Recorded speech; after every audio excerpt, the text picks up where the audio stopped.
Assalamualaikum warahmatullahi wabarakatuh.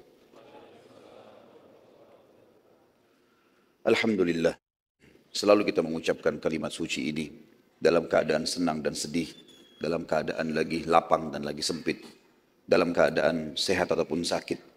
Karena orang beriman akan selalu bergantung pada Tuhannya, dan dia selalu menjadikan kalimat mulia ini sebagai kalimat yang membasahi bibirnya, sehingga selalu ada saja jalan keluar dan fasilitas yang sempurna dari Sang Pencipta Allah. Juga kita panjatkan salam hormat kita, salawat dan taslim yang telah diperintahkan oleh Sang Pencipta Allah agar diucapkan selalu setiap saat untuk manusia yang telah disempurnakan jalur nasabnya, fisiknya dan ilmunya, dan dinobatkan menjadi penutup para nabi dan rasul. Serta Sang Pencipta Allah menjanjikan bagi siapapun yang membacakan salam hormat pada manusia terbaik ini akan dibalas langsung oleh Sang Pencipta 10 kali salam, yang berarti akan diberikan rahmat dan karunia dari Sang Pencipta.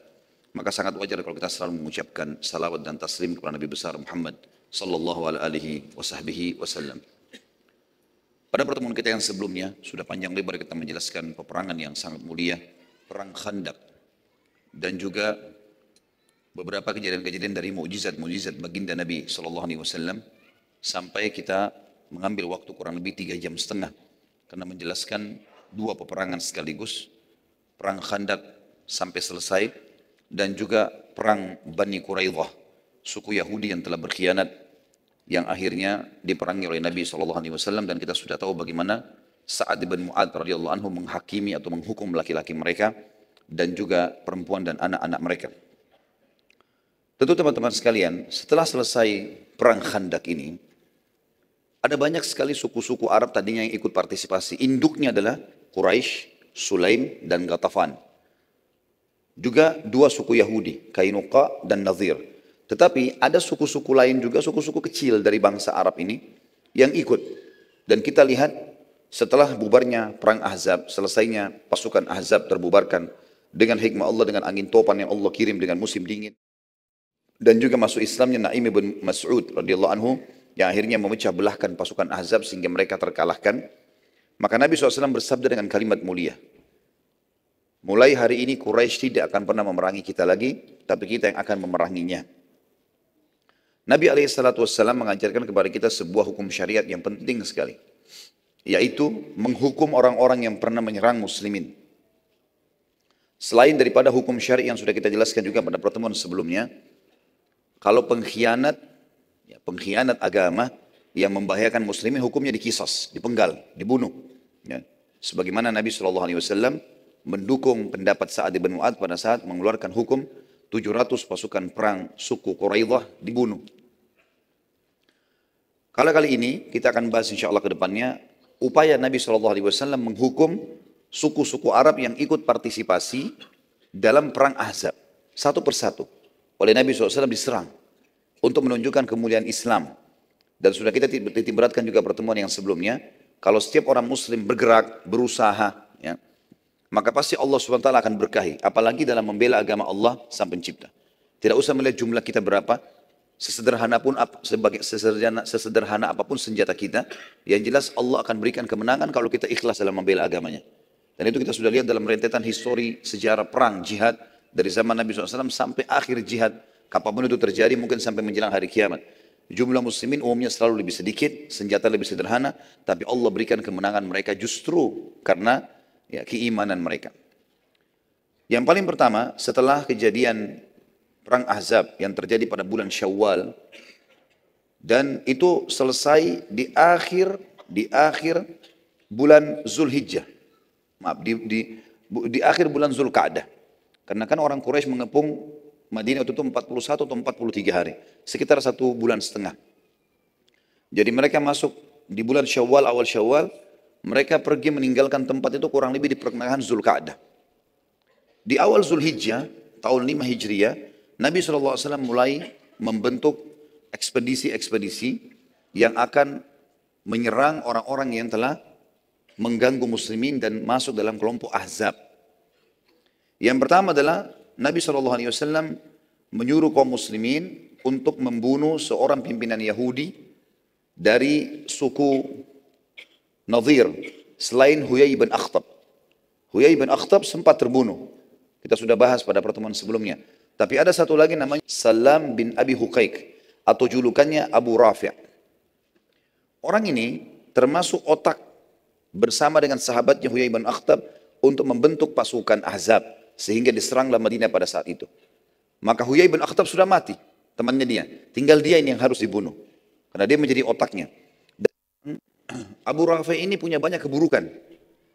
Sebelum terjadi perang Ahzab pun, setiap kali dia mendapatkan ada suku Arab yang siap dibayar, yang penting kacauin Madinah, ganggu muslimin, penyair-penyair yang bisa merusak nama Nabi SAW, melantunkan syair yang menghina Islam, atau ada penari-penari perempuan yang bisa menari lalu menghina dengan tariannya, dengan lagunya, dengan lantunan lagunya muslimin, maka dibiayai oleh orang ini.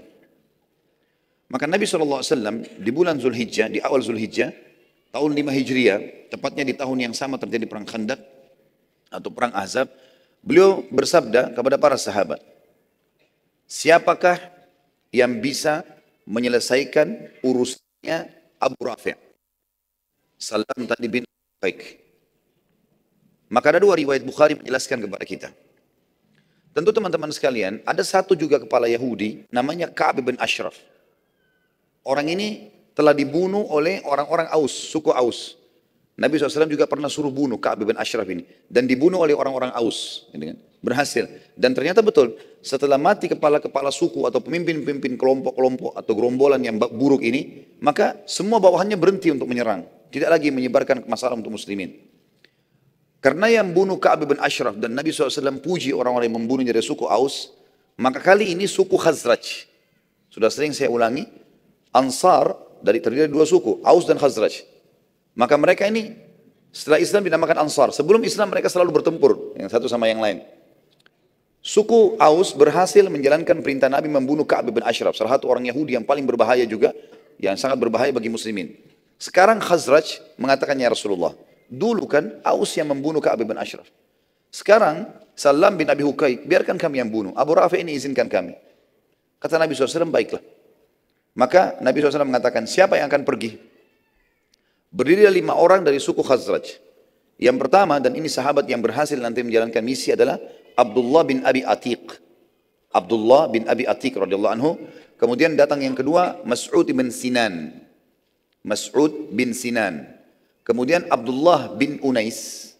Abdullah bin Unais. Kemudian Abu Qatada Al-Harith bin Rabi'. Abu Qatada Al-Harith bin Rabi'. Nanti saya akan ulangi namanya. Kemudian ada satu orang, bukan dari Khazraj, tapi sekutunya Khazraj. Ada satu suku yang suku Arab ini sekutunya Khazraj. Satu orang dari mereka ikut namanya Khuza'ah atau Khuzai bin Aswad. Khuzai bin Aswad. Jadi 4 orang murni dari suku Khazraj, Abdullah bin Abi Atiq, kemudian Mas'ud bin Sinan, kemudian Abdullah bin Unais, kemudian Abu Qatada Al-Harith bin Rabi'. Jadi 4 orang ini dari suku Khazraj. Abdullah bin Abi Atiq, Mas'ud bin Sinan, Abdullah bin Unais, dan Abu Qatada Al-Harith bin Rabi'. Lalu didukung dengan satu orang sekutunya Khazraj bernama Khuza'ah atau Khuzai bin Aswad. Abdullah bin Abi Atiq ditunjuk oleh Nabi SAW untuk menjadi pimpinan ekspedisi ini. Jalankan. Rasulullah SAW menitip pesan kepada mereka. Ingat, tugas kalian membunuh Salam bin Abi Huqaiq saja. Tidak boleh bunuh perempuan, tidak boleh bunuh orang lain, tidak boleh rusak fasilitas umum, apa saja. Jangan buat kerusakan. Targetnya satu orang itu. Terbunuh, sudah selesai tugas kalian.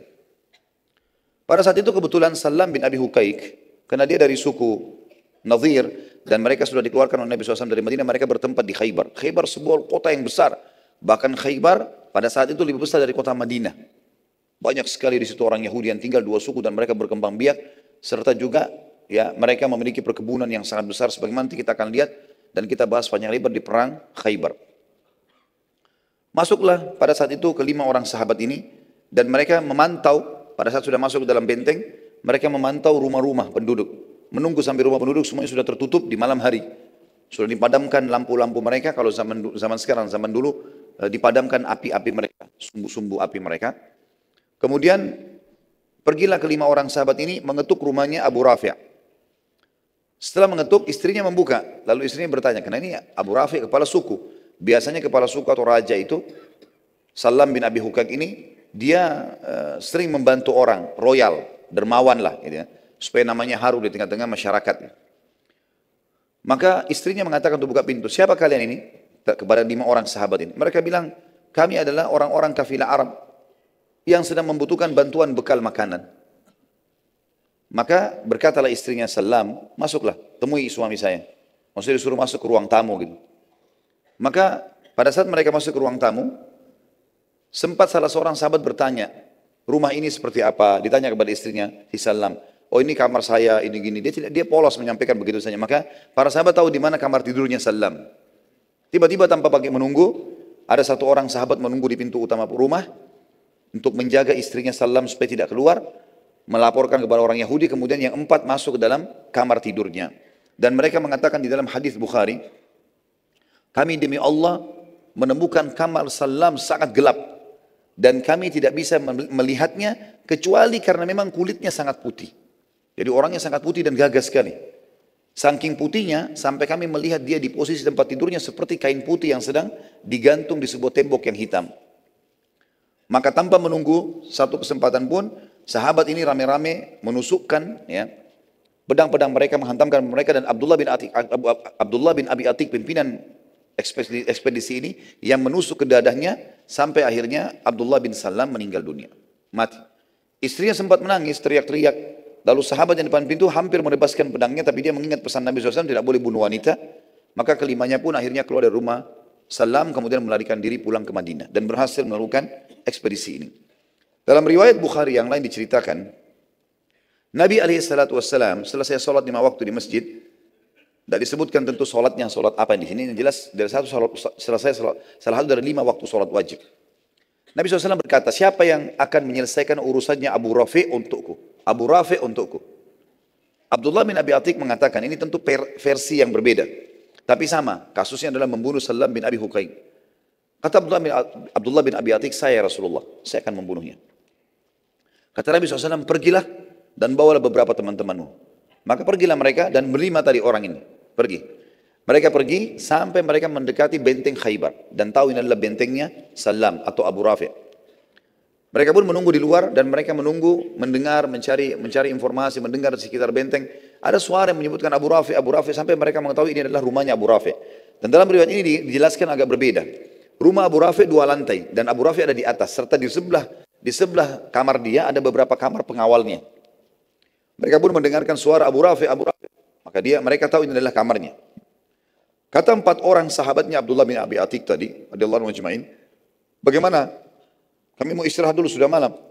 Mungkin besok kita pikirkan bagaimana cara menyerang. Kata Abdullah, silakan, kalian istirahat saja. Kalau saya mau cari celah. Mungkin ada celah yang bisa kita masuk malam ini dan kita membunuhnya, selesai misi kita. Maka keempat orang istirahat. Ada hutan, semacam pebohonan, kebun-kebun kurma di luar benteng Khaybar. Mereka istirahat di situ. Abdullah bin Abi Atik tunggu depan gerbang sambil memikirkan bagaimana caranya bisa masuk ke tempatnya Abu Rafi' ini. Dengan hikmah Allah, pada saat itu, tiba-tiba terdengar gemuruh dalam benteng, dan suara, karena mereka menggunakan bahasa Arab orang-orang Yahudi ini, karena mereka berbaur dengan orang Arab, sebagaimana saya jelaskan pertemuan yang lalu. Maka mereka mengatakan, untahnya raja kita Abu Rafi' sedang hilang. Untahnya Abu Rafi' sedang hilang. Maka berbondong-bondong masyarakat dalam benteng itu keluar. Jumlahnya banyak. Anak kecil, perempuan, laki-laki, orang tua, masih orang muda, semuanya pada keluar. Pegang obor. Tujuannya untuk mencari untanya Abu Rafi'. Kata Abdullah bin Abi Atik, saya temukan di pintu gerbang ada 2 atau 4 orang penjaga sangat jeli. Dia menghafal wajahnya orang-orang yang tinggal dalam benteng. Dia menghafal wajahnya orang-orang yang dalam benteng. Maka dia tahu kalau ini pendatang. Kata Abdullah, saya tidak temukan kesempatan untuk masuk ke dalam benteng lebih tepat daripada sekarang. Karena lagi ramai. Dia bilang, saya tutup wajah saya. Kemudian saya menyelip bersama orang-orang yang pada saat mereka sudah temukan unta Abu Rafi', mereka masuk. Lalu saya dengarkan di telinga saya di kiri kanan pintu gerbang ini, penjaga mengatakan, cepatlah, jangan ada penyelipnya masuk. Kata Abdullah, saya pun masuk. Begitu orang-orang pada masuk, saya temukan ada di dekat pintu gerbang kandang keledai. Dan hewan keledai ini, semoga Allah muliakan kita tentunya. Kandang keledai ini, teman-teman sekalian, saya bahasakan ini, semoga Allah muliakan. Kita kalau menyebutkan nama hewan, tempat kotoran, kita lebih baik mengatakan semoga Allah memuliakan kita. Doa agar Allah SWT memuliakan tidak menjadi seperti tempat-tempat. Dan kita tahu keledai ini adalah hewan yang disebutkan dalam Al-Quran. Suaranya sangat mungkar. Ya. Dan haram dimakan kalau keledai yang hidup bersama manusia. Walaupun dia tidak bertaring. Maka yang terjadi teman-teman sekalian, kata Abdullah bin Abi Atik, saya masuk ke kandang keledai. Dan keledai ini hewan yang sangat diam. Bahkan Allah SWT sebutkan juga dalam salah satu ayat yang lain. Diberikan ibarat keledai itu. Ya, kalau ada orang-orang yang pintar, orang yang belajar agama, tapi dia tidak mengamalkan ilmunya seperti keledai yang memikul buku. Maka tidak ada manfaatnya sama sekali. Yang jelas keledai ini sifatnya salah satunya adalah dia tidak bergerak, dia tidak pusing. Ada siapa di sebelahnya, ada bahaya atau enggak, seperti itulah. Abdullah bin Atik mengatakan tepat saya berada di sebelah keledai tersebut sampai seluruh penduduk benteng sudah masuk. Saya lihat sudah aman, sunyi, penjaga pun gerbang sudah mencantolkan ya, penutupnya. Mereka pun pergi istirahat, karena setiap hari selalu mereka merasa aman. Tidak sangka kalau malam itu akan ada masalah. Kata Abdullah, setelah aman, tenang semuanya, saya biarkan beberapa saat lalu saya naik tangga. Kemudian saya masuk menuju ke arah yang tadi dianggap rumahnya Salam bin Abi Hukaik atau Abu Rafi' ini. Dia bilang, saya pun menutup pintu-pintu rumah-rumah yang di kamar-kamar di sekitarnya, pintu-pintu pengawal. Jadi pintunya mereka kalau mau pergi jauh biasanya ditaruh ada cantolan, digembokin gitu yang ditutup. Kayak zaman sekarang, zaman sekarang sudah ada juga kunci ya. Zaman dulu juga begitu, mereka pasang besi, mereka cantol dan mereka gembokin. Yang jelas Abdullah mengatakan saya menutup semua ruangan-ruangan di sebelah ruangan Abu Rafi', lalu saya masuk. Saya temukan sangat gelap. Dan Ibnu Hajar rahimahullah dalam Fathul Bari Sahih, syarahnya Sahih Bukhari, mengatakan bahwasanya Abdullah bin Abi Atik ini dalam terjemahan pribadinya memiliki mata yang rabun. Tapi orangnya sangat pemberani, gitu kan. Di malam hari dia tidak bisa lihat, apalagi orang yang normal saja tidak bisa lihat, apalagi orang yang rabun. Kayak sekarang mungkin orang yang berkacamata, cuma zaman dulu kan tidak ada kacamata. Yang jelas Abdullah mengatakan saya masuk, saya buka pintunya gelap sekali. Saya nggak tahu di mana arahnya Salamin atau Abu Rafi'. Lalu saya menggunakan suara saya sambil mengatakan, Abu Rafi', di mana kamu? Abu Rafi' tahu suara-suara pengawalnya. Ini suara asing. Lalu dia mengatakan, siapa kamu? Tiba-tiba kata Abdullah, begitu saya dengar suaranya dari arah tertentu, saya ke sana, lalu saya tebaskan pedang saya. Lalu kemudian saya kembali ke pintu, karena gelap sekali. Di pintu minimal masih ada cahaya di langit. Gitu. Ternyata Abu Rafi' belum mati. Masih keluar suaranya, kesakitan. Kata Abdullah, saya menggunakan kesempatan lagi, saya mengatakan, ada apa wahai Abu Rafi'? Dengan bahasa yang berbeda, dengan suara yang berbeda. Dia bilang. Maka Abu Rafi' mengatakan, ada orang yang berusaha bunuh saya. Kata Abdullah, begitu saya dengar suara di arah tertentu, saya kejar lagi, saya tebas lagi dengan pedang. Lalu saya ke pintu lagi. Ternyata Abu Rafi' belum mati. Dalam riwayat begini. Lalu dia bilang, saya ubah lagi suara saya. Kenapa Abu Rafi'? Kenapa? Ada orang yang membunuh saya. Gitu. Tolonglah segera. Kata Abdullah, begitu saya tahu arah suara, saya ke sana. Lalu saya tancapkan pedang di dadanya sampai saya dengar tulang belakangnya bunyi. Setelah itu dia bilang, saya pun memastikan kalau dia mati. Lalu saya keluar, karena sudah tidak ada suara. Dia bilang saya turun dari tangga. Waktu saya turun dari tangga, saking buru-burunya dan anak tangga turun itu kecil, saya sempat terjatuh dan tulang kering saya, tulang kering di depan betis itu patah dia bilang. Maka saya pun mengikatnya dengan imamah saya, lalu saya berjalan dengan satu kaki. Tadi sebelum dia naik tangga, pintu gerbang sempat dibuka sama dia dan dicantolin sedikit batu. Maka dia mudah sekarang buka lalu dia pergi. Begitu dia masuk ke tengah hutan, di tempat perkebunan, di perkebunan kurma, teman-temannya dibangunin sama dia, lalu bangun. Dia mengatakan, ada apa wahai Abdullah? Abdullah bin Abi Atik mengatakan, radhiyallahu anhu majma'in, Allah sudah membunuh musuhnya. Kata mereka, bagaimana ceritanya? Dia bilang, tadi ceritanya saya begini, saya masuk, saya seterusnya, terus ditidakkan dari awal sampai akhir. Lalu kata mereka, kalau begitu kita pulang ke Madinah malam ini, sampaikan kepada Nabi SAW. Kata Abdullah, dan ini sifat orang mukmin. Dia ditugaskan, dia selesaikan. Kata dia, kalian baliklah kalau kalian mau balik. Tapi saya tidak akan balik sampai demi Allah, saya pastikan musuh Allah ini mati. Dan tradisi orang-orang Yahudi, pada saat itu kalau ada raja mereka atau kepala suku mati, di benteng-benteng mereka, di pojok-pojok itu ada kayak menara, di situ mereka teriak-teriak, mengatakan si fulan mati, si fulan mati. Datanglah ke rumahnya, ya, ada yang punya hak, silakan diambil dan seterusnya. Maka pada saat itu dia bilang, saya menunggu sampai menjelang waktu subuh, saya sholat subuh, dan pada saat mulai agak terang, kata Abdullah bin Abi Atik, teman-teman sudah pulang semua ke Madinah. Dia bilang begitu saya tiba pagi hari, saya dengarkan orang-orang Yahudi di atas benteng sambil teriak mengatakan, ya, terimalah berita sedih karena Abu Rafi' raja kita sudah mati dibunuh orang, entah siapa. Dan siapa yang punya hak silakan datang ke rumahnya, disebutkanlah seperti itu. Maka Abdullah mengatakan, alhamdulillah, saya sudah memastikan kalau tugas saya selesai. Maka dia bilang, saya pun pulang ke Madinah, menyusul teman-teman saya. Teman-temannya tunggu di pintu gerbang Madinah, ketemulah.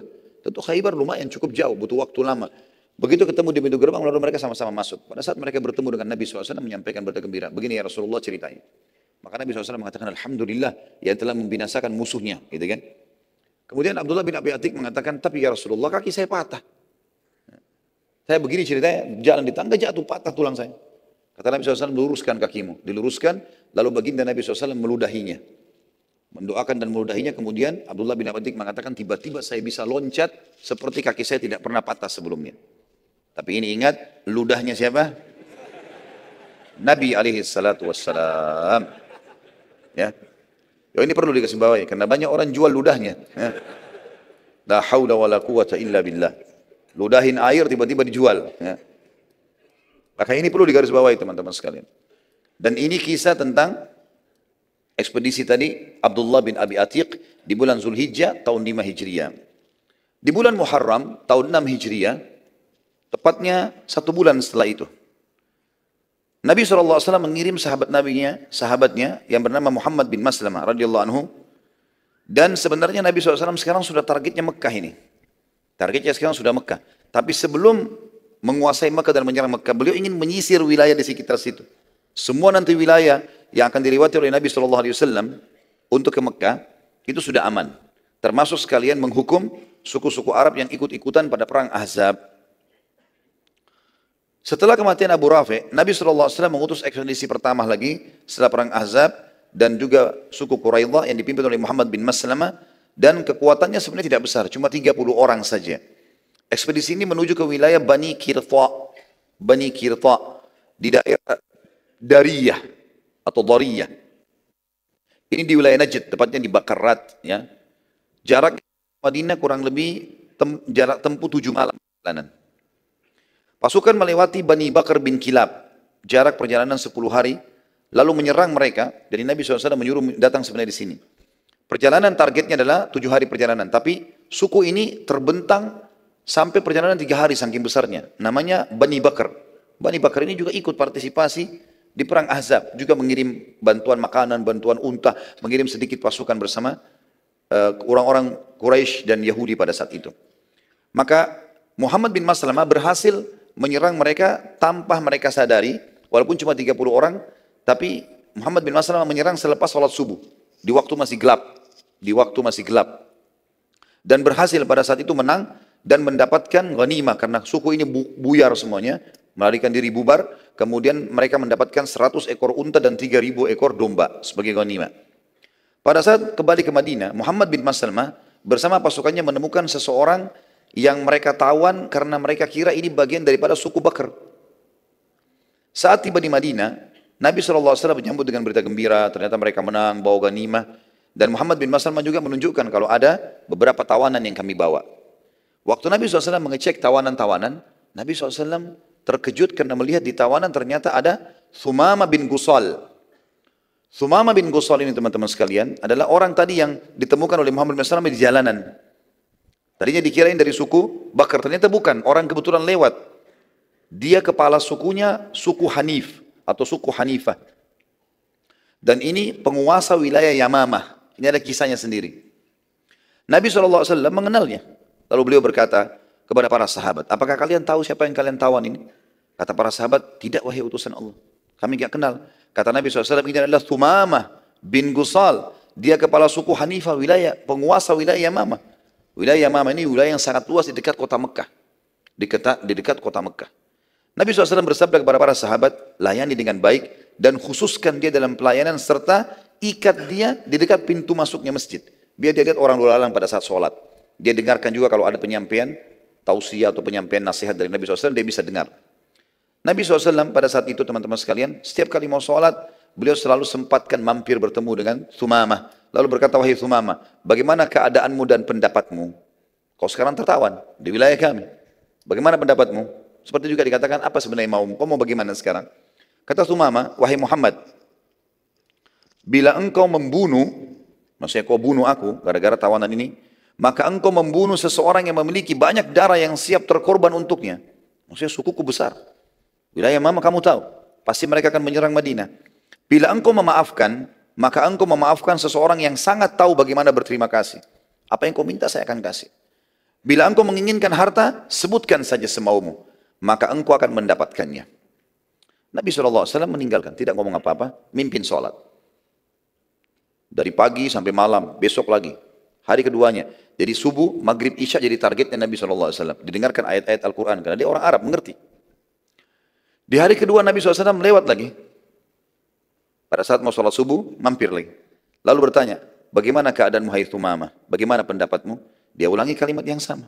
Wahai Muhammad, bila engkau membunuh, engkau telah membunuh orang yang banyak darah siap terkorbankan untuknya. Bila kau memaafkan, engkau telah memaafkan seseorang yang sangat tahu bagaimana berterima kasih. Bila engkau menginginkan harta, sebutkan saja, maka engkau akan mendapatkannya. Nabi SAW tinggalkan di hari kedua. Kemudian Thumamah melihat, mendengarkan ayat Al-Quran, melihat bagaimana para sahabat pada saat pulang, mereka berpelukan, mereka salaman, saling menanyakan kabar. Dan yang paling membuat dia kagum adalah bagaimana muamalahnya sahabat dengan para tawanan. Thumamah kepala suku, dia tahu bagaimana berperang. Bagaimana orang kalau jadi tawanan. Enggak pernah diurus makanannya, enggak pernah dikasih minuman, dibiarin saja mati, bahkan kadang-kadang digebukin, dirampas hartanya secara paksa. Thumamah tidak sama sekali. Bahkan Nabi SAW suruh melayani. Ada seorang sahabat yang sempat menyuapkan dia roti, memegang kurma di tangan kirinya, roti di tangan kanannya. Lalu sahabat ini menyodorkan ke mulutnya Thumamah roti itu, bukan kurma kering. Dia kaget, belum pernah ada orang begini sama tawanan. Dan pada saat jatuh dari mulutnya, sahabat itu tahan, lalu dimasukkan lagi kembali. Padahal dia tidak ada hubungannya sama Thumamah, cuma mendengarkan sabda Nabi SAW suruh berbuat baik pada tawanan. Hari ketiga Nabi SAW lewat lagi lalu mengucapkan lagi, wahai Thumamah, bagaimana pendapatmu? Maka Thumamah mengucapkan lagi hal yang sama. Wahai Muhammad, bila kau membunuh, kau bunuh aku, maka kau telah membunuh orang yang banyak darah siap berkorban untuknya. Bila kau memaafkan orang yang sangat tahu bagaimana berterima kasih. Bila kau mau harta, sebutkan saja. Tiba-tiba Thumamah kaget teman-teman sekalian pada saat Nabi SAW mengatakan, hai Thumamah, aku telah bebaskan kamu dan aku tidak butuh imbalan. Pulanglah, karena targetku bukan kamu. Target kami suku Bakar. Suku kamu Hanifah tidak ada urusan sama kami. Karena tidak ikut-ikut dalam perang Ahzab. Thumamah kaget pada saat itu. Karena biar bagaimana, dia sudah tawanan. Umumnya orang minimal kalau tidak membunuh minta tebusan. Apalagi di kepala suku bisa bayar berapa saja. Thumamah akhirnya keluar dari kota Madinah merenungi kejadian tersebut. Dia mentadabburi ayat-ayat Al-Quran yang dia dengarkan dalam 3 hari. Dia mendengarkan beberapa tausiah Nabi SAW, penyampaian wasiat beliau. Dia melihat bagaimana reaksi para sahabat bermuamalah dengan para tawanan. Bagaimana mereka saling menyapa satu sama yang lain. Dia berpikir ini nggak mungkin salah. Ini pasti agama yang benar. Lalu dia kembali ke Madinah lagi. Kemudian dia mendatangi Nabi SAW.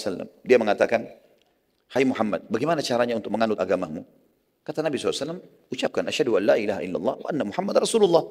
Sederhana, syahadat. Kata dia, demi Allah wahai Muhammad, saat aku tertawan di sini, tidak ada wajah yang lebih aku benci dari wajahmu, agama dari agamamu, dan negeri lebih dari negerimu. Dan sekarang aku ucapkan, asyhadu an la ilaha illallah wa anna Muhammad Rasulullah. Demi Allah wahai utusan Allah, sekarang engkau orang yang paling aku cintai. Agamamu adalah agama yang paling aku junjung dan negerimu negeri yang paling aku rindukan. Aku sekarang akan balik ke kaumku, sarankan aku wahai utusan Allah. Apakah aku balik ke kaumku atau aku lanjutkan umrah yang telah aku niatkan sebelum tertawan. Jadi ternyata Thumamah ini waktu ditawan oleh Muhammad bin Maslamah, dia lagi menuju ke Mekah mau umrah, tapi dengan tradisi jahiliyah, penyembah berhala gitu kan. Ditawan, tadinya Muhammad bin Maslamah mengira dia dari suku Bakar. Kata dia, apakah saya lanjutkan umrah atau saya kembali ke kaum saya? Ada pilihan lain, riwayatnya mengatakan, atau saya tinggal sini belajar. Nabi SAW bersabda pada Thumamah, lanjutkan saja umrahmu. Tapi sesuai dengan tuntunan Islam. Lalu Thumamah mulai bertanya, bagaimana tuntunan Islam? Diajarkanlah. Di antaranya talbiyah yang tidak boleh ditambah dengan talbiyah syirik. Labbaik Allahumma labbaik, labbaik la syarika lak labbaik, innal hamda wan ni'mata lakal mulk la syarika lak. Sampai situ. Ini adalah talbiyah sunnah yang sahih. Ini ajaran Nabi Ibrahim AS, ajaran Nabi Muhammad SAW. Tapi orang Quraisy menambahkan kalimat illa syarikan huwa lak tamlikuhu wa ma malak. Gitu kan? Artinya, tambahannya tentunya ini, kecuali sekutu yang kau miliki. Kita kan kalau baca labbaik Allahumma labbaik, ya Allah aku jawab panggilanmu dengan santun.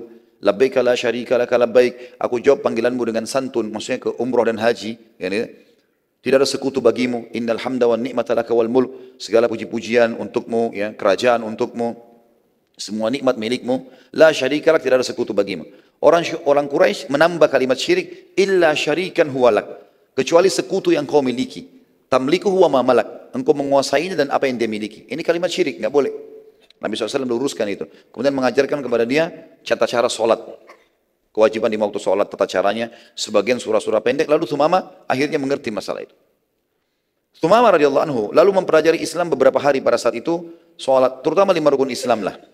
Ia sangat terpengaruh dengan perilaku Nabi SAW, demikian pula para sahabat. Ini pelajaran yang luar biasa, bagaimana muslimin mendahulukan akhlak, lembut dalam segala keadaan, dan tegas pada tempat dan kondisinya. Ya. Saat Tsumamah masuk ke Mekah, dia sudah tinggalkan Madinah, maka tokoh-tokoh Mekah menyambutnya dengan gembira, karena tahu ini kepala suku Hanifah. Ya. Maka orang-orang Mekah menyambutnya dengan gembira, karena ia kepala suku yang terkenal, memiliki personil perang yang banyak, ya, dan juga jumlah warganya sangat banyak. Jumlah warganya itu mencapai sekitar 30.000 orang. Serta yang paling penting adalah suku Hanifah ini ternyata umumnya adalah pedagang-pedagang yang menjadi pemasok utama pangan ke Mekah. Kebutuhan dasar kayak gandum, kurma, itu semua yang masukin ke Mekah adalah suku Hanifah ini. Dan mereka berada di sebelahnya atau di sekitar Mekah. Ya. Jadi antara Mekah sama Jeddah. Karena mereka penguasa wilayah terluas Jazirah Arab yang dikenal dengan Yamamah. Ya. Tsumamah radhiyallahu anhu tawaf. Pada saat itu didampingi oleh pemuka-pemuka Quraisy.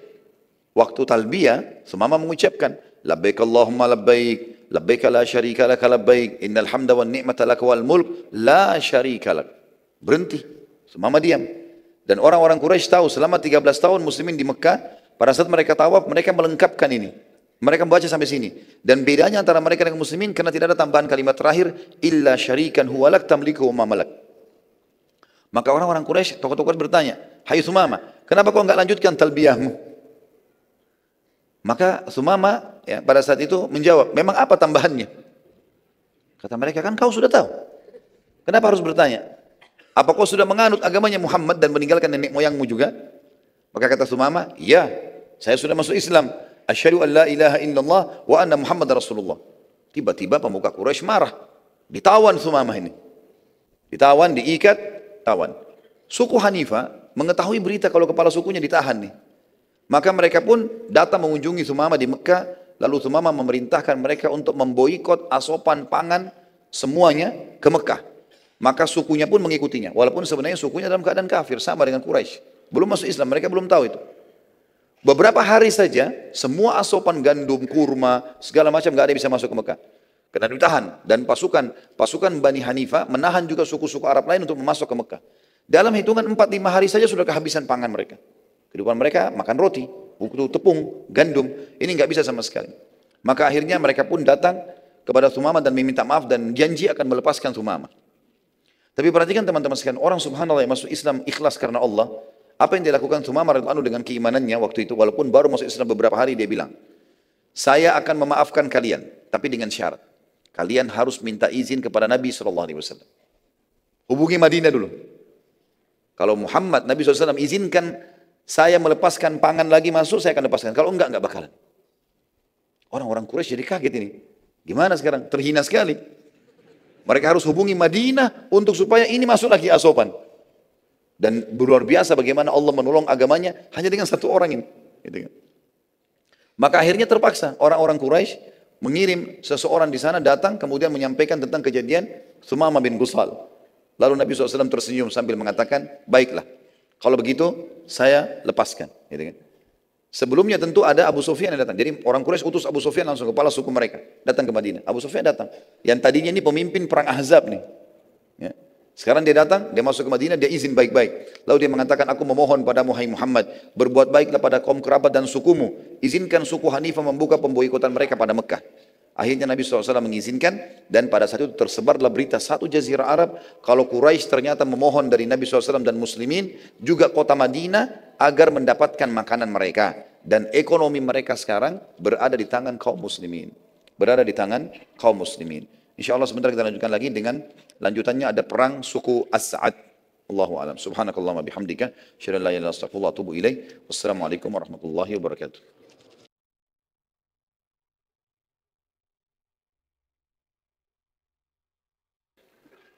Assalamualaikum warahmatullahi wabarakatuh.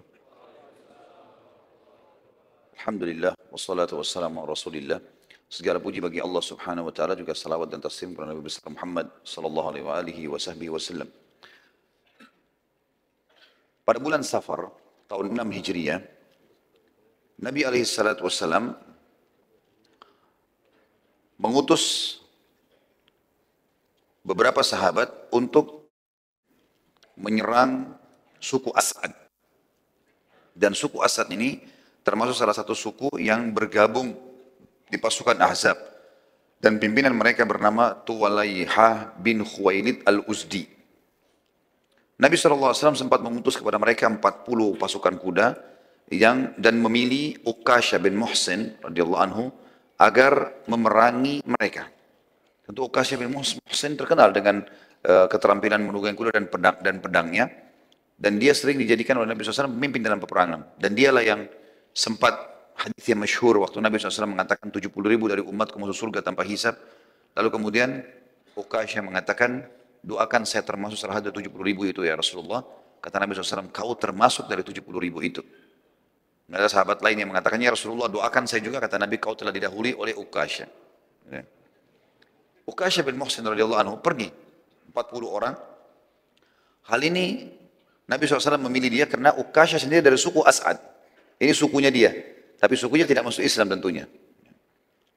Maka pada saat tiba di sana dia sangat tahu seluk-beluknya dan akhirnya dia mengatur strategi perang dan ternyata Uqasha berhasil dengan kelihayannya radhiyallahu anhu menyerang suku As'ad. Dan waktu dia menyerang setelah sholat subuh ternyata di pemukiman kosong dan yang ada cuma 10 orang. Dan 10 orang ini berhasil ditawan oleh Uqasha. Ternyata sudah kosong, tidak lagi harta, tidak lagi orang, semuanya sudah kosong. Ini semua disebabkan karena suku As'ad telah mendengar kalau muslimin sudah mulai menghukum siapapun yang ikut di perang Ahzab. Karena mereka ketakutan, akhirnya mereka melarikan diri dari pemukiman mereka. Dan mereka buat pemukiman di tempat lain, tapi Allahu alam di mana. Yang jelas, salah satu dari tawanan dari 10 itu mengatakan, wahai Uqasha, mau enggak saya menunjukkan kepadamu di mana hartanya suku As'ad. Tapi dengan syarat, kamu lepaskan saya, bebaskan saya. Kata Uqasha, baiklah. Akhirnya jalanlah pasukan muslimin 40 orang ini dengan tawanan tersebut. 10 orang, salah satunya ikut. Semua 10 ikut, tapi yang satu ini di depan menunjukkan jalan. Karena terlalu jauh masuk ke padang pasir ke dalam. Maka Uqasha jadi khawatir. Jangan sampai orang ini menipu. Lalu dia kemudian kembali mengancam si tawanannya mengatakan, jujurlah atau kepalamu akan aku penggal. Maka orang itu pun mengatakan, percayalah, saya tidak berdusta dan buktikan sendiri. Akhirnya teman-teman sekalian, betul-betul mereka tiba di sebuah lembah, ada gunung besar, dan di belakang gunung itu ada lembah yang agak curam, agak dalam, dan kata dia, di belakang inilah semua harta kami letakkan. Waktu Uqasha ke sana betul-betul ditemukan ternyata betul lembah itu penuh dengan unta, kambing, kemudian harta-harta mereka banyak ditimbun di situ dan suku mereka melarikan diri jauh dari tempat itu. Maka Uqasha pun memenuhi janjinya, melepaskan orang tersebut lalu membawa ghanimah yang sangat banyak. Dan ini pelajaran juga teman-teman sekalian. Kita kalau lihat pasukan-pasukan Nabi SAW tidak selamanya besar. Jumlahnya selalu kecil saja umumnya. Kebanyakan pasukan-pasukan kecil diutus 30 orang, 10 orang. Tadi kita lihat misalnya waktu membunuh Abu Rafi'. Nabi cuma utus 5 orang. Tapi memang punya keterampilan. Setelahnya diutus 10 orang. Ini diutus 40 orang. Gitu kan. Dan kita lihat juga nanti ada pasukan Nabi SAW jumlahnya 200 orang. Jadi pasukan tidak terlalu besar sebenarnya. Tapi selalu memang umat Islam memperlihatkan kalau mereka punya kekuatan. Sehingga musuh itu tidak berani untuk mengganggu kaum muslimin sebagaimana keadaan sekarang ini karena umat Islam banyak lalai, akhirnya musuh mau melakukan apa saja itu mereka bisa lakukan ya. Selanjutnya ada peperangan juga, tepatnya di bulan Jumadil Ula, tadi bulan Safar, beberapa bulan setelah itu di bulan Jumadil Ula, Nabi SAW juga memerangi Bani Lihyan, suku Lihyan. Suku Lihyan ini agak berbeda sedikit, mereka tidak ada hubungannya sama perang Ahzab. Tapi kalau teman-teman ingat, pelajaran kita di pekan di bulan yang lalu, ada penjelasan tentang beberapa suku dari Lihyan ini datang pura-pura masuk Islam di Madinah, kemudian mereka meminta beberapa sahabat Nabi penghafal Quran diminta diantar ke sukunya. Ternyata pada saat tiba di wilayah dekat Quraisy, mereka berkhianat. Mereka menjual sahabat ini ya, kepada suku-suku yang akhirnya menjual lagi sahabat ini ke orang-orang Quraisy. Dan akhirnya ada 6 orang sahabat yang terbunuh pada saat itu. Suku Lihyan ini diantaranya salah satunya Asim. Ya, kalau masih ingat ada kisah Asim radhiyallahu anhu, orang yang pernah dijanjikan oleh keturunannya Bani Abdiddar, ada satu perempuan di Mekah yang mengatakan siapa yang bisa membunuh Asim, karena dia membunuh beberapa orang, dia memegang bendera Quraisy di perang Uhud. Maka saya akan bersihkan batoknya lalu kemudian saya akan diisikan dengan emas. Ya, kurang lebih seperti itulah. Yang jelas suku Bani Lihyan ini yang menjadi pengkhianat tadi.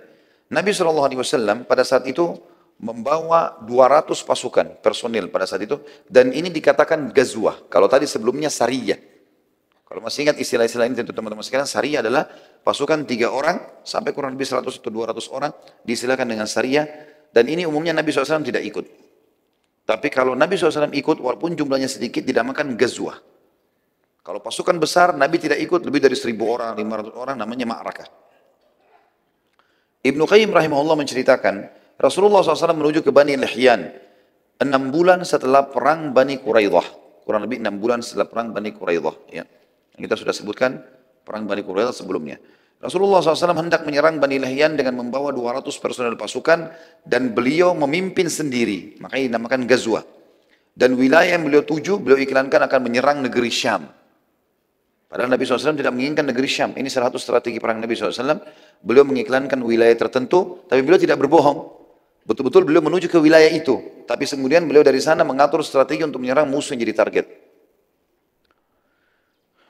Pada saat itu Nabi SAW mengamanahkan kota Madinah agar menjadi pemimpin pengganti beliau Abdullah bin Ummi Maktum radhiyallahu anhu. Tepatnya tiba di sebuah lembah namanya Guran, dan sekarang ini di pemerintahan Saudi namanya wilayah Khulais. Kurang lebih jaraknya 87 km dari kota Madinah. Salah satu lembah yang terdekat dengan wilayah Lihyan. Lembah tersebut terletak antara Amaj dan Usfan, tempat beberapa sahabat yang sempat gugur karena pengkhianatan. Karena itu Nabi SAW sempat mampir dan mendoakan mereka, para sahabat tadi, dan memohon ampun dan rahmat untuk mereka. Bani Lihyan mengetahui kedatangan Nabi SAW dengan mata-mata mereka, maka mereka melarikan diri ke puncak-puncak gunung, dan Nabi SAW pada saat masuk ke pemukiman mereka tidak menemukan satu orang pun. Dan gunung jauh di padang pasir, mereka melarikan diri. Maka Nabi SAW sempat tinggal selama 2 hari di tempat mereka untuk menunjukkan kekuatan kaum muslimin. Walaupun hanya 200 personil. Dan waktu itu Bani Lihyan memiliki personil ribuan orang, tapi mereka semua melarikan diri. Nabi SAW waktu itu sempat mengutus beberapa sahabat mencari tahu, mengejar Bani Lihyan, namun tidak menemukan satupun di antara mereka. Nabi SAW lalu menuju ke wilayah Usfan dan mengutus 10 personel kuda dari 200 itu, dipimpin oleh Abu Bakar radhiyallahu anhu, untuk masuk ke perkampungan Ghanim namanya. Ini untuk memantau berita Quraisy, sudah dekat dengan wilayah Mekah. Jadi sudah dekat sekali dengan Mekah. Lalu Nabi SAW kembali ke Madinah setelah menduduki tempat tersebut selama 14 hari. Dan yang disebutkan oleh Ibnu Qayyim rahimahullah dalam buku beliau Hadil Ma'ad fi Hadi Khairil Mi'ad. Ini di jilid 3 halaman 276. Dalam riwayat atau kisah yang lain, dalam buku-buku sejarah yang lain disebutkan, Bani Lihyan termasuk yang berkhianat dan membunuh beberapa orang sahabat, diantaranya Asim radhiyallahu anhu. Kisah masyhur yang dikenal juga dengan kisah kejadian mata air Raji', ya, di mana suku Lihyan menyerahkan sebagian sahabat yang mereka jual pada Quraisy, dan akhirnya Quraisy membunuh sebagiannya dan suku Lihyan membunuh sebagian yang lain. Suku Lihyan dalam kisah yang lain ini, retorika penyampaian yang lain, suku Lihyan mendengar bahwasanya muslimin mulai memerangi satu persatu siapapun yang ikut dalam perang Ahzab, maka mereka berhati-hati sekali dan mereka menyebarkan sebanyak mungkin mata-mata. Namun mereka tidak bisa mendapatkan informasi, hanya saja mereka tahu muslimin keluar kemudian menuju ke negeri Syam, dan negeri Syam jauh dari mereka. Tapi karena ketakutan mereka akhirnya meninggalkan wilayah kekuasaan mereka, dan muslimin berhasil datang ke wilayah Lihyan. Setelah tiba di dekat negeri Syam, Nabi SAW turun kembali untuk ke pemukiman mereka dan sempat tinggal selama 2 hari untuk menunjukkan kemuliaan Islam. Dalam riwayat yang kedua ini disebutkan, Nabi SAW pada saat mau pulang ke Madinah baru mampir di tempat lokasi kuburan para sahabat yang terbunuh pada saat itu, lalu beliau berdoa. Kalau riwayat yang pertama tadi, mampir dulu baru kemudian menyerang suku Lihyan. Dan ini juga termasuk pelajaran teman-teman sekalian, sunnah dari Nabi SAW dalam Islam, untuk kalau lewat kuburan, ziarah. Mampir sebentar, mengucapkan salam dan mendoakan para jenazah, kenal atau tidak kenal tentunya. Di antara sunnah Nabi SAW kita mengatakan, Assalamualaikum dara qaumin mu'minin, antumus sabiquna wa nahnu insya'allahu bikum lahikun, ghafarallahu mustaqimina minkum wal mustakhirina minna. Keselamatan untuk kalian wahai penghuni kuburan, orang-orang beriman. Kalian telah mendahului kami dan kami akan menyusul kalian. Semoga Allah memaafkan orang-orang terdahulu di antara kalian dan orang yang menyusul di antara kami. Beliau SAW juga sempat, dalam riwayat ini sama juga dengan riwayat pertama, mengutus 10 orang personel dipimpin oleh Abu Bakar radhiyallahu anhu. Kalau tadi riwayat pertama menjelaskan cuma sampai ke lembah Ghanim, sudah dekat di wilayah Mekah, tapi belum masuk Mekah. Riwayat kedua menjelaskan Abu Bakar Rasulullah Nabi SAW masuk ke wilayah haram, masuk ke wilayah Mekah, masuk ke wilayah haram, berarti sudah masuk ke Mekah. Tidak buat apa-apa, hanya sekedar menampakkan diri pada Quraisy Beberapa saat orang-orang Quraisy bingung melihat. Kalau sudah ada begini dengan pasukan perang, walaupun cuma 10 orang, berarti ada pasukan besar di belakangnya. Tugasnya cuma itu saja. Kemudian Abu Bakar disuruh balik lagi, berkumpul dengan pasukan muslimin. Dan ini strategi perang Nabi SAW. Ada beberapa strategi perang Nabi SAW, karena kita sedang berbicara dari tadi pagi sampai sekarang ini, bicara masalah peperangan, maka selalu memang manfaat-manfaat faedahnya kita bicara masalah itu. Termasuk strategi perang Nabi SAW, beliau selalu menyerang wilayah yang sudah terdengar akan menyerang beliau. Beliau tidak pernah menunggu, kecuali kepepet. Kayak kasus Ahzab, mereka tiba-tiba sudah bentuk pasukan dan memang sudah berjalan. Maka Nabi SAW melawan dan bertahan. Selebihnya bertawakal kepada Allah Subhanahu Wa Taala. Juga beliau selalu mengutus pasukan-pasukan kecil menakut-nakuti musuh, yang dikenal dengan Sariyah. 6 orang, 10 orang, 20 orang. Ini paling banyak Nabi SAW kirim. Selalu aktif dalam masalah militer ini untuk mengintai, memata-matai, melihat, ya, membela kebenaran dan seterusnya. Dan itu terjadi tentu sampai zaman-zaman khilafah Islamnya dulu. Mereka sangat kuat dari sisi militer. Tentu tidak mengganggu wilayah orang, tapi tentu punya persiapan yang mapan untuk membela agama Allah.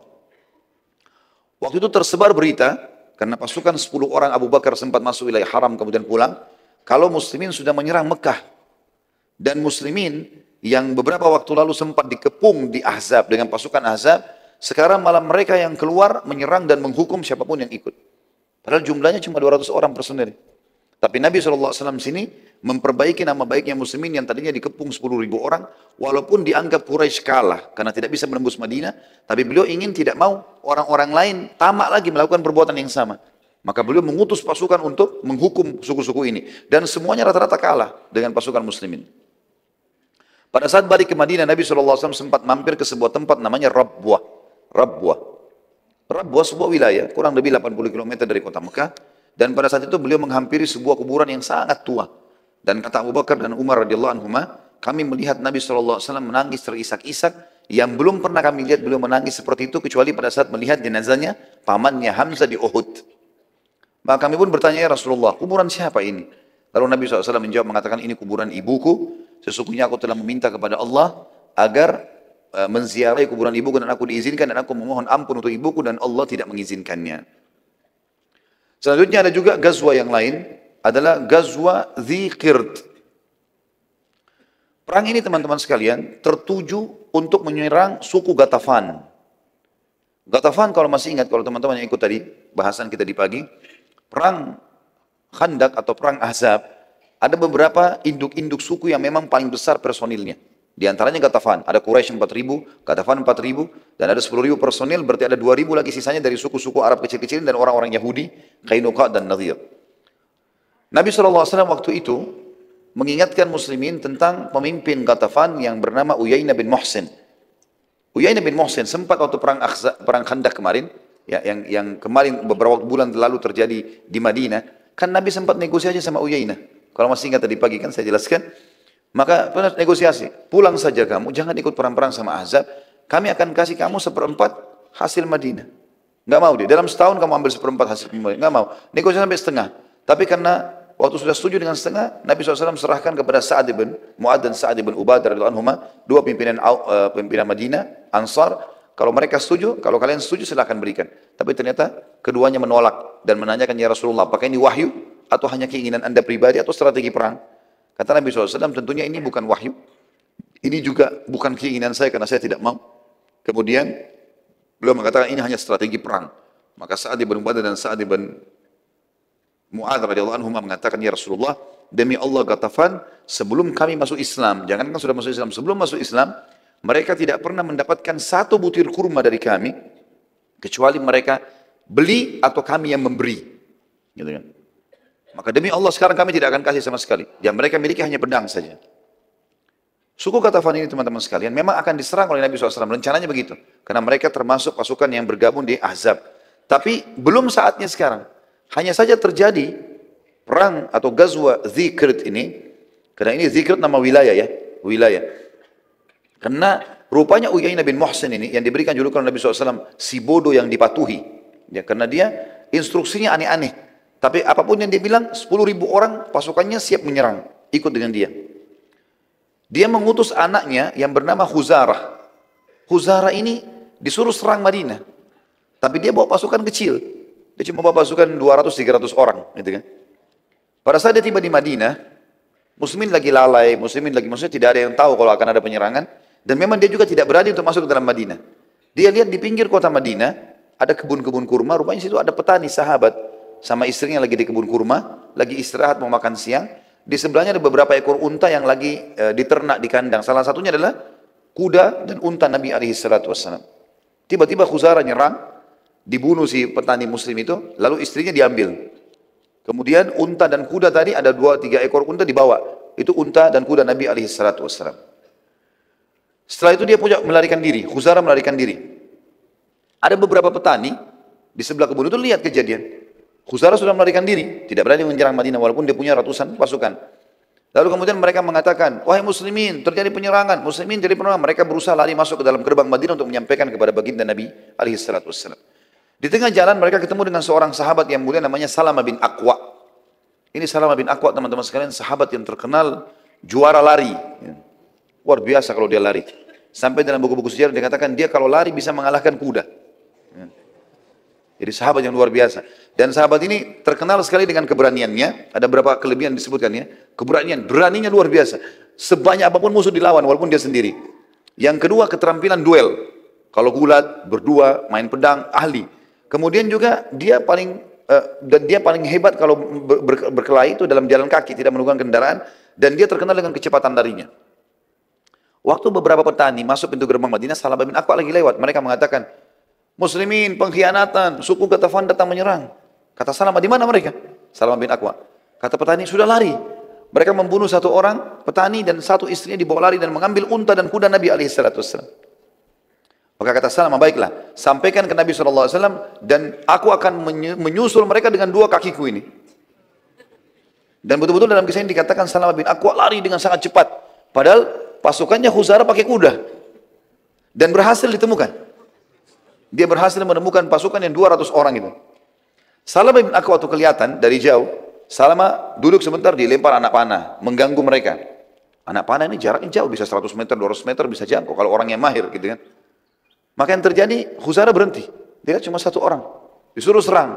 Waktu diserang, Salamah punya cara strategi, dia lari ke arah Madinah. Dan dikejar sama kuda nggak bisa ketemu. Karena cepatnya gitu kan. Jadi dia lari-lari nggak bisa dikejar. Kemudian setelah orang-orang ini menganggap, sudah lepas nggak bisa. Mereka kembali, Salamah kembali lagi. Panahin lagi mereka. Begitu terus, sampai beberapa kali. Akhirnya kata Khuzarah, orang ini punya pasukan di belakangnya nih. Ini orang cuma mau menunda kita nih. Bukan mau perang dia. Maka Khuzarah pun akhirnya mengatakan pada pasukannya, kalian semua pulang. Bawa tawanan ini, si perempuan muslimah ini, bawa unta sama kuda ini, biarkan saya, dia dengan adiknya namanya Habib, dan ada 2 orang lagi pasukannya dia, 4 orang nunggu di situ. Pada saat itu teman-teman sekalian, para petani berhasil menyampaikan info kepada Nabi SAW. Tanpa menunggu, Nabi SAW mengutus pasukan 200 orang. Dan 200 orang ini dipimpin oleh Sa'ad ibn Zaid. Sa'ad ibn Zaid radhiyallahu anhu. Beliau mengatakan pada saat itu, jihad wahai muslimin. Terkumpul 200 orang ini, Sa'ad ibn Zaid lalu disuruh oleh Nabi SAW segera nyusul cepat. Lalu kemudian Nabi SAW menunggu pada saat itu sampai akhirnya terkumpul 700 personil kuda lain. Selain 200 tadi ada 700 lagi. Dan Nabi SAW memimpin sendiri 700 itu. Makanya dinamakan Ghazwa. Dinamakan Ghazwa. Salamah bin Aqwa terus saja beradu sama 4 orang ini. Tapi Salamah bin Aqwa berusaha menghindar. Berusaha menghindar dari 4 orang ini karena dia mau kejar yang banyak tadi. Yang ratusan itu. Maka dia berusaha menghindar sampai dia berhasil meloloskan diri dari 4 orang ini. Dia mau mengejar yang 196 orang tadi. Maka yang 4 orang ini tiba-tiba kaget pada saat itu waktu mereka mau kejar Salamah. Rupanya pasukannya Sa'ad yang 200 orang sampai. Sa'ad bin Zaid tadi. Sampai. Di dalam pasukan ini rupanya Sa'ad mengutus, di dalam pasukan ada 1 orang namanya Abu Qatadah radhiyallahu anhu, sahabat Nabi yang mulia. Abu Qatadah ini terkenal juga dengan keberanian dan keterampilan perangnya gitu. Dan ini juga pelajaran teman-teman sekalian. Berarti memang para sahabat itu punya keterampilan individual dalam keterampilan perang. Mereka belajar semua. Dan ini teman-teman juga perlu belajar bela diri, belajar keterampilan. Dan niatnya untuk olahraga dan sekaligus satu waktu kalau dibutuhkan. Bukan untuk melakukan pemberontakan atau hal-hal yang buruk. Itu nggak mungkin. Gitu ya. Umat Islam tidak mengenal itu. Tapi dia tidak boleh juga lalai. Nggak boleh dia tidak punya sama sekali kemahiran. Maka yang terjadi adalah Abu Qatadah ini, waktu pasukan Sa'ad, ya, Ibn Zaid sudah tiba di sekitar lokasi, 4 orang ini coba melarikan diri. Abu Qatadah minta izin sama Sa'ad, saya mau kejar 4 orang ini. Kata Sa'ad, silakan kejar. Maka dikejar sama dia, diserang. Serangan ini 1 orang lawan 4. Berhasil ditemukan. Waktu mereka mau kejar 4 orang ini, mau kejar Salamah bin Aqwa, tidak ketemu, maka ketemu dengan Abu Qatadah. Terbunuhlah Habib. Ya, anaknya Uyainah bin Muhsin. Ada 2 anaknya, Khuzarah dengan Habib. Habib terbunuh. Khuzarah dan 2 orang temannya berhasil lari, pulang. Lari ke pemukiman mereka. Waktu itu, Abu Qatadah mau mengejar 3 orang ini. Tapi ini ada korbannya dia. Ada Habib. Habib ini pakai baju kerajaan, karena dia anak raja, anaknya Uyainah bin Muhsin. Kudanya bagus. Dan dalam Islam, kalau orang berhasil duel dan mengalahkan seseorang, berarti apa yang dimiliki kan jadi haknya dia. Tapi Abu Qatadah tidak mau kehilangan 3 orang itu. Maka dia pun membuka jubahnya lalu dipakein di atas badannya Habib yang jadi korban yang sedang dibaringkan di atas kuda. Gitu. Waktu itu Abu Qatadah coba mengejar. Ternyata pasukan Sa'ad tiba. Pasukan Sa'ad tiba, bersamaan juga nggak lama kemudian datang pasukan Nabi SAW. Terkumpullah 900 pasukan muslimin. Orang-orang muslim melihat pada saat itu dari jauh, melihat, oh ini bajunya Abu Qatadah. Berarti Abu Qatadah mati. Kata Nabi SAW, bukan. Ini bukan Abu Qatadah, tapi ini adalah Habib. Sebagaimana Wahyu sampaikan. Korbannya Abu Qatadah. Dan ini adalah milik dia. Dia sengaja meletakkan jubahnya supaya diketahui kalau ini adalah korban dia. Maka akhirnya Nabi SAW pun menyatakan pada satu pasukan untuk kembali. Karena masih dekat dengan Madinah. Sempat Salamah bin Aqwa kembali. Abu Qatadah juga kembali. Ketemu dengan Nabi SAW. Lalu Salamah mengatakan, ya Rasulullah, kirimkan bersamaku 100 orang saja. Aku pilih. Aku akan kejar mereka ya Rasulullah. Kata Nabi SAW, tidak bisa, hai Salamah. Sungguh mereka telah tiba di tempat mereka sebelum kau mendapatkannya. Jadi ada wahyu menyampaikan tidak bisa. Dan ini juga kejelian Nabi SAW karena beliau tahu di suku Ghatafan sangat jauh dari Madinah dan mereka punya 10.000 personil. Nggak mungkin dikalahkan dengan 100 orang. Maka beliau sekarang mengajak para sahabat untuk kembali ke Madinah. Ngatur strategi perang yang lain. Karena Ghatafan belum jadi target sekarang. Belum jadi target. Penutupan dalam perang atau Ghazwa Zikir ini, ada seorang sahabiat tadi, masih ingat istrinya petani yang diambil jadi tawanan. Tibalah di suku Ghatafan. Sahabat ini punya cerita sendiri. Dia bilang waktu tiba di situ malam hari, suku Ghatafan semuanya pada istirahat. Saya melihat unta Nabi SAW. Ada unta Nabi di situ. Maka saya pun naik di atas unta Nabi. Lalu saya berdoa kepada Allah, ya Allah, aku tidak tahu jalan menuju ke Madinah. Dan aku sedang ditawan oleh musuh-musuhmu. Maka tuntunlah unta ini agar sampai ke Madinah. Kata wanita ini, saya pun naik di atasnya tanpa melihat jalan ke depan. Malam hari, jalan sendiri. Tiba-tiba saja, di pagi hari, waktu terang matahari sudah sampai di pintu gerbang Madinah.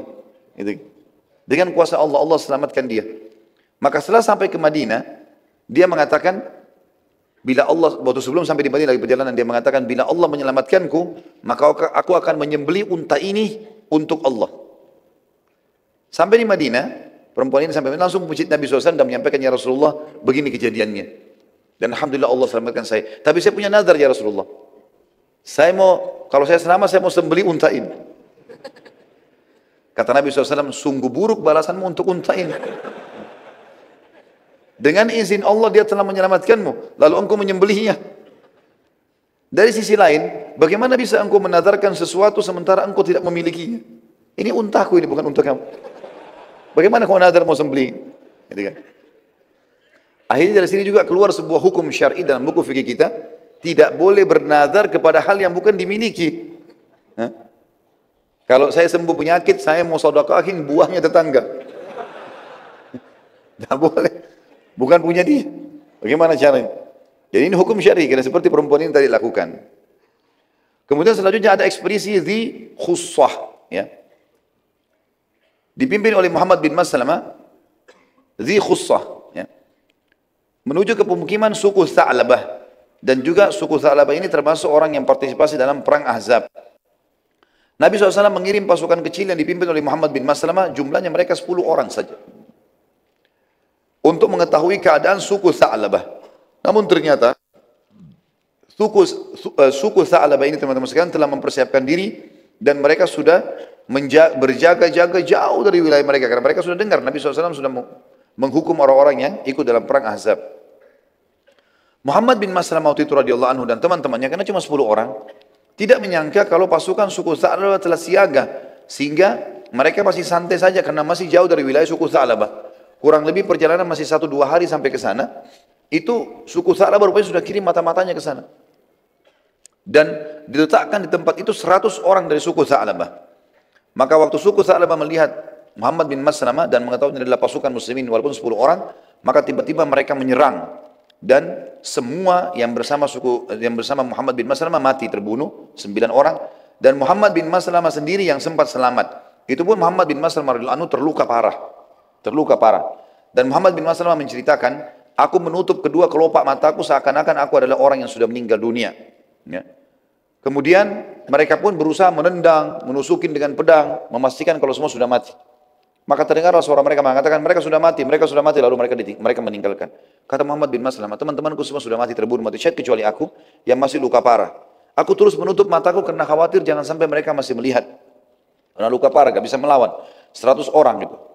Maka pada saat itu pun dia mengatakan, tiba-tiba aku mendengar ada suara kuda yang mendekat, dan aku terus menutup mataku sampai aku mendengarkan dia mengatakan, inna lillahi wa inna ilaihi raji'un.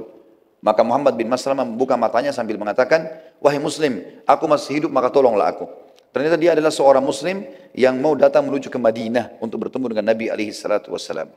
Saat Nabi SAW mengetahui persiapan suku Tha'labah, maka beliau SAW mengutus pasukan besar akhirnya, yang dipimpin oleh Abu Ubaidah bin Jarrah radhiyallahu anhu, dan akhirnya Abu Ubaidah menyerang mereka suku Tha'labah sampai ke pemukimannya dan berhasil memporak-porandakan mereka, yang akhirnya mereka dikalahkan. Dan Abu Ubaidah bin Jarrah sempat menawan seseorang yang akhirnya setelah tiba di Madinah, ia pun masuk Islam. Orang itu masuk Islam dan dia membawa banyak sekali ghanimah. Selanjutnya, Sariyah Jamuh. Sariyah berarti Nabi tidak ikut SAW dan pasukan kecil.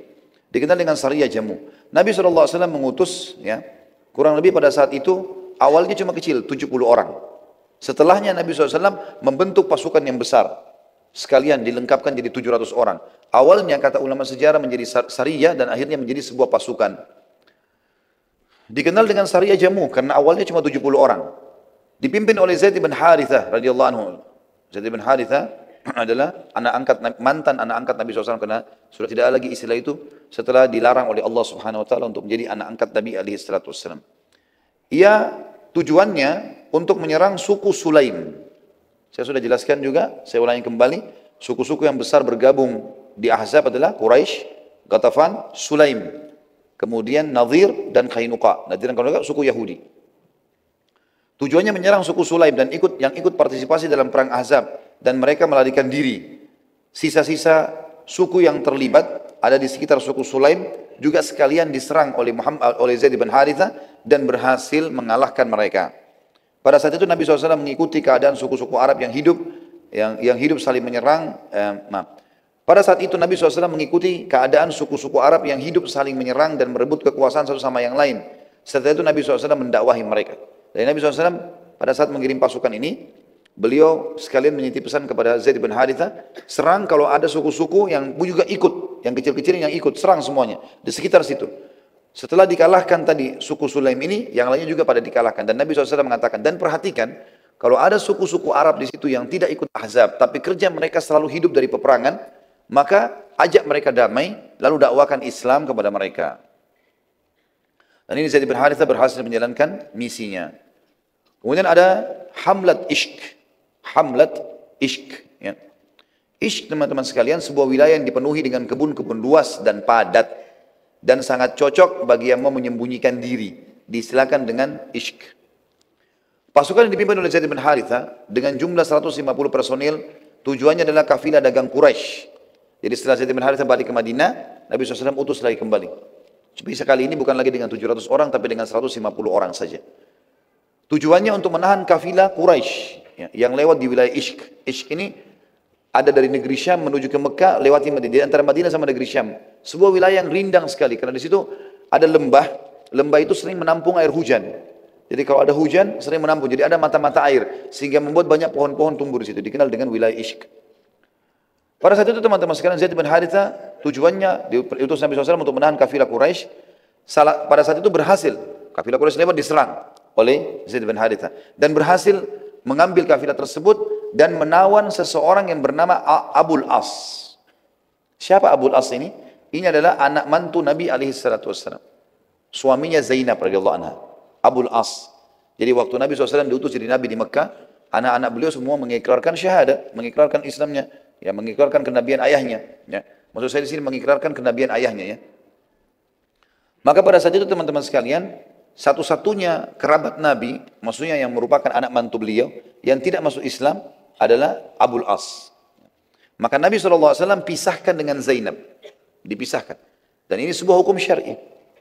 Kalau wanita muslimah, nggak boleh sama sekali sentuh oleh laki-laki kafir. Walaupun dasarnya tadinya suami istri. Maka harus dipisahkan terlebih dahulu sampai suaminya masuk Islam. Gitu kan? Hukum syar'inya begitu. Terjadi pada anak Nabi SAW Zainab. Karena Abul As tidak mau masuk Islam, maka Nabi pisahkan. Tapi masih status suami istri. Dipisahkan dalam kata tidak boleh berhubungan biologis di sini. Pada saat Nabi SAW bertakbir untuk sholat, karena dibawa Abul As ini dibawa ke Madinah. Rupanya Abul As ini tahu kalau Zainab ada, dan Zainab belum menikah dengan muslimin. Walaupun sudah sekian tahun pisah. Kan sekarang kasusnya sudah tahun ke-6 Hijriah. Berarti sudah 6 tahun hijrah. Kasus dakwanya Nabi SAW di Mekah 13 tahun. Di awal Islam, tahun pertama masa kenabian, jadi 13 tahun di Mekah, tahun pertamanya, Abul As sudah tidak mau masuk Islam. Berarti Abul As sudah pisah sama Zainab lama sekali. 13 tahun di Mekah, tambah lagi 6 tahun di Madinah ini. Gitu kan? Sudah lama sekali, belasan tahun. Abul As tahu informasi kalau Zainab belum menikah. Maka dia pun mengirim informasi, minta tolong kepada muslim yang sedang menawannya, menjaganya. Sampaikan kepada Zainab salam saya, dan tolong ya tebus saya. Minta supaya Zainab tebus. Dalam sebuah riwayat Bukhari dijelaskan Nabi SAW pada saat ya, sholat subuh dan seluruh sahabat ikut sholat bertakbir, tiba-tiba saja saya selesai sholat, ada suara dari saf perempuan, suaranya Zainab. Zainab mengatakan, sungguh aku telah melindungi Abul As. Sungguh aku telah melindungi Abul As. Selesai salam, Nabi SAW tanya para sahabat, apakah kalian dengar apa yang tadi saya dengarkan? Kata mereka, iya ya Rasulullah. Kata Nabi SAW, demi Allah aku benar-benar tidak tahu menahu masalah tersebut. Saya tidak tahu ini kalau dalam pasukan tadi, dalam tawanan itu ada Abul As. Saya juga tidak tahu kalau anak saya Zainab mau minta melindungi mantan suaminya ini. Gitu kan. Maka perkara ini aku serahkan pada kalian, terserah. Muslimin ambil keputusan. Serentak seluruh sahabat berkata, sebagai penghormatan pada anda wahai utusan Allah, kami menghormati Zainab. Dan karena itu kami bebaskan Abul As. Para sahabat pun hanya membebaskan Abul As. Dan serentak para sahabat juga sepakat membebaskan semua tawanan sebagai penghormatan pada kedudukan Abul As yang masih statusnya anak mantu Nabi cuma dalam keadaan kafir. Saat Abul As melihat kemuliaan akhlak para sahabat, bukan cuma dia yang dibebasin, tawanan bisa dibunuh setiap saat. Bukan cuma dia, tapi teman-temannya semua dibebaskan karena justru memuliakan dia. Maka ia pun pamit pulang ke Mekah kepada Nabi SAW. Tentu dia belum kembali sama Zainab ini, dalam keadaan kafir. Kemudian dia kembali ke Mekah, lalu dia kembalikan semua amanah yang dititipkan sama dia. Jadi rupanya setelah Nabi SAW tinggalkan Mekah, yang dipercaya oleh penduduk Mekah adalah Abul As, anak mantu Nabi SAW ini. Berikanlah amanah-amanah, karena dulu Nabi SAW tempat penitipan harta-hartanya orang-orang Mekah. Maka Abul As mengembalikan semua seraya dia berkata, apakah masih ada hak kalian padaku, hai penduduk Mekah, hai Quraisy, penduduk Mekah, ya, yang mengamanahkan harta kepada Abul As berkata, sudah semua, dan kami selalu menemukanmu jujur dan juga menjaga amanah. Abul As berkata, ketahuilah wahai penduduk Mekah, asyhadu an la ilaha illallah wa anna Muhammad Rasulullah. Akhirnya Abul As masuk Islam pada saat itu. Kemudian dia kembali ke Madinah, dan kemudian dia menyampaikan kepada Nabi SAW. Nabi SAW lalu dia mengatakan lagi, ya Rasulullah, saya sudah masuk Islam, asyhadu an la ilaha illallah wa anna Muhammad Rasulullah. Dan pada saat itu Nabi SAW mengembalikan Abul As dengan Zainab. Spontan, langsung jadi suami istri. Enggak melalui akad nikah lagi. Dan ini juga keluar sebuah hukum syar'i. Sebuah hukum syar'i di mana memang ya, kalau orang dalam kondisi seperti ini, suaminya kafir, maka mereka dipisahkan secara biologis. Tapi kalau suami sudah masuk Islam, maka disatukan lagi walaupun sudah berlalu beberapa tahun. Tentu secara hukum syar'i, si muslimah ini, kalau seandainya terpisahkan oleh suaminya, ya, dan dia mau menikah dengan laki-laki muslim, ada syarat, ada hukum syar'inya juga. Terjadi beberapa sahabat-sahabat Nabi dari Mekah yang hijrah ke Madinah, suaminya mereka dalam kondisi kafir. Karena yang hijrah dari Mekah kan ada yang laki-lakinya muslim, istrinya tetap kafir, seperti Abdurrahman bin Auf radhiyallahu anhu. Istrinya nggak mau masuk Islam, dia ke Madinah lalu dia menikah sama wanita Ansar. Ada juga penduduk Mekah aslinya, penduduk Mekah asli perempuan masuk Islam, suaminya nggak mau, lalu mereka hijrah ke Madinah. Allah Subhanahu Wa Taala melarang mengembalikan mereka ke suami-suami mereka. Setelah mereka suaminya Seperti menyampaikan isu yang tidak benar, mengatakan Muhammad telah merebut istri-istri kami. Tapi firman Allah turun, melarang. Tidak boleh mukminah dikembalikan kepada laki-laki musyrik. Haram buat mereka itu. Tidak boleh sama sekali. Maka ada beberapa sahabat yang sempat mau menikahi perempuan-perempuan dari Mekah ini. Keluarlah syariat pada saat itu Nabi SAW mengatakan, kalau kamu mau nikahi, maka kembalikanlah mahar suaminya itu. Dari dulu suaminya kasih apa? Misalnya kasih, kalau Indonesia misalnya uang 10 juta, maka bayar 10 juta itu. Kembalikan kepada suami yang kafir, barulah terhitung cerai, boleh dinikahi. Boleh dinikahi. Ini bagian daripada hukum syariat Allahu alam yang kita sebutkan. Baik, sampai sini bahasan kita insya Allah. Dan kita akan lanjutkan nanti, pertemuan akan datang dengan izin Allah. Ghazwat Bani Mustalik. Ghazwat Bani Mustalik akan kita bahas dengan izin Allah pada pertemuan kita yang akan datang. Tentu juga itu pertemuan sebelum menjelang Ramadan nanti. Baik, kita berdoa kepada Allah SWT, semoga majlis kita diberkahi olehnya dan dijadikan sebagai tambahan amal kita pada hari kiamat. Semoga seluruh amal yang pernah kita kerjakan dan akan kita kerjakan sampai menjelang ajal datang nanti semua diterima dengan kemahamurahannya. Dan semoga semua dosa yang pernah kita kerjakan sekecil sampai sebesar apapun diganti dengan kemahamurahannya menjadi pahala. Semoga orang yang sakit disembuhkan penyakitnya, yang tidak utang dilunasi utangnya, yang belum menikah dimudahkan menikah dengan wanita yang salihah dan laki-laki yang saleh bagi perempuannya. Dan semoga yang belum memiliki keturunan diberikan keturunan yang baik, yang saleh. Dan semoga saja yang sudah punya keturunan dijadikan anak-anak yang baik dan berbakti. Dan kita berdoa agar Indonesia menjadi negara yang aman, makmur, damai. Seluruh umat Islam berada di bawah naungan ukhuwah Islamiyah. Dan angkat perselisihan di antara mereka. Dan semoga saja seluruh Indonesia diberikan juga pemimpin muslim yang kembali kepada Al-Quran dan Sunnah. Dan semoga Indonesia menjadi contoh bagi negara lain. Tidak pernah lupa kita doakan saudara kita di Palestina, di Syria, di Yaman, di Irak, di Myanmar, di Ahsa. Dimanapun mereka berada sedang tertindas, semoga Allah ikhlaskan niat mereka, terima para syuhada mereka, mulakan Islam di tangan mereka dan tangan kita semua, dan semoga Allah partisipasikan kita bersama mereka di pahala baik dengan doa, dengan harta juga dengan jiwa kita, dan semoga Allah dengan kemahamurahnya menyatukan kita semua di surga firdausnya tanpa hisab. Semoga yang satu kali dari majlis ilmu yang mulia ini. Kalau benar dari Allah, kalau salah dari saya mohon dimaafkan. Subhanakallahumma bihamdika, syahadu an la ilaha illa anta astaghfiruka wa atubu ilaik. Wassalamualaikum warahmatullahi wabarakatuh.